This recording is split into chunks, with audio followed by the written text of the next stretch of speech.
Hi, my name is Rebecca Island Swan, and my presentation is on child care policy consistency.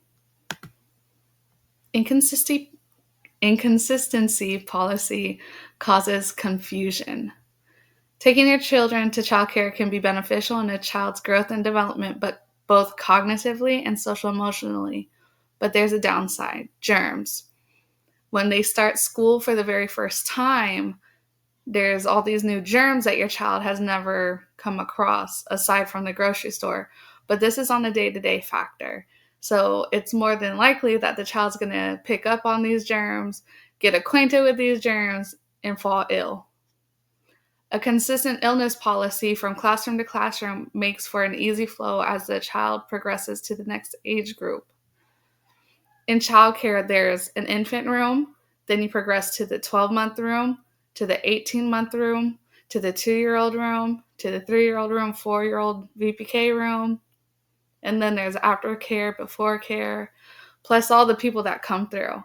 So there's an expectation from a parent that you would be consistent across the board, which isn't always the case.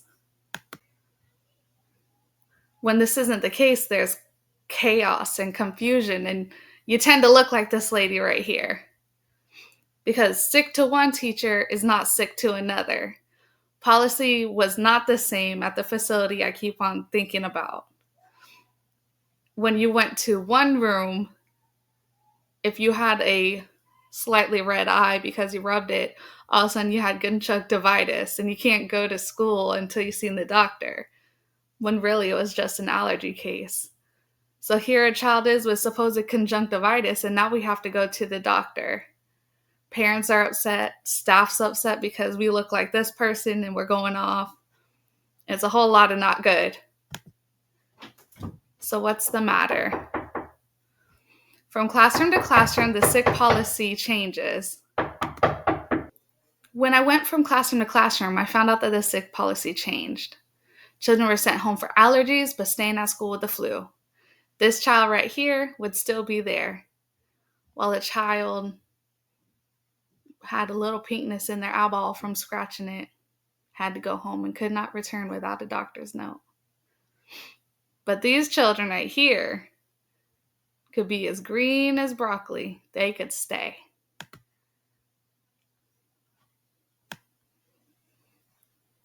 So what I suggested was that there be a go-to person or go-to people and see about how they can be monitored, or see if they can come up with a little slip that says, let's just monitor, or you can stay, just keep an eye on it, or if you have to go to the doctor, or just go home, feel better, and come back.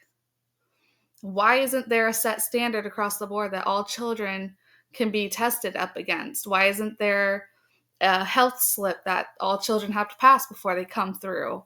A visual scan like in Head Start. So we need to get a good idea across the staff what sick means and figure out why it's not consistent. So the analysis.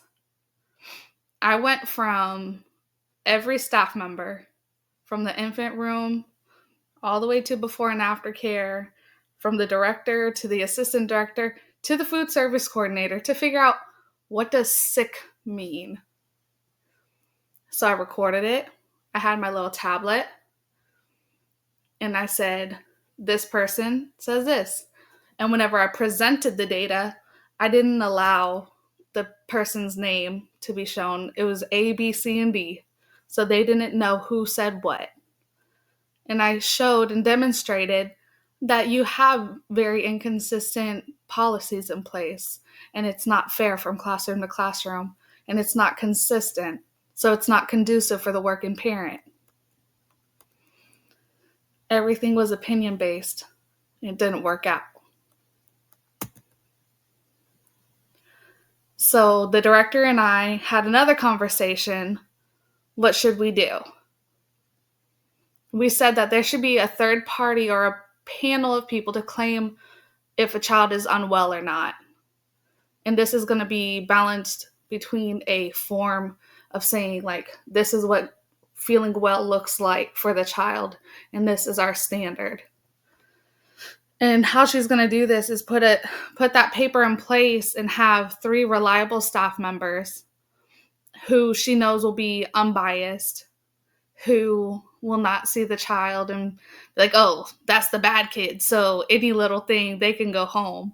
Or, oh, that child's good, even though they have a green nose, they can stay. They have to be unbiased, and they have to be extremely reliable, non-judgmental, be completely fair. So benefits include a solid foundation of expectations, consistency within the staff, little to no bias or preferential treatment, or clarity within the parents. We will know what to expect from infant room all the way through aftercare.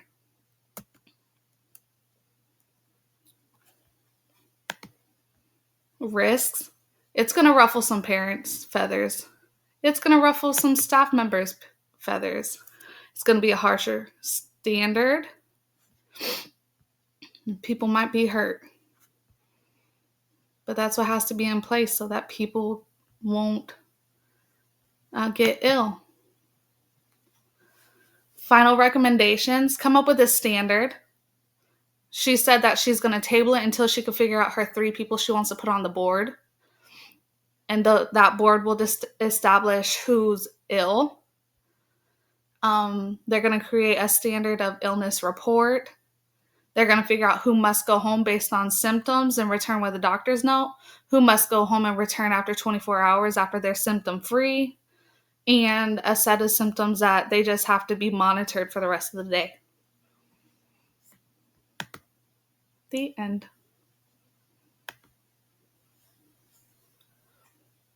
Thank you for listening to my presentation on childcare consistency and setting a set standard so that there's consistency across the board.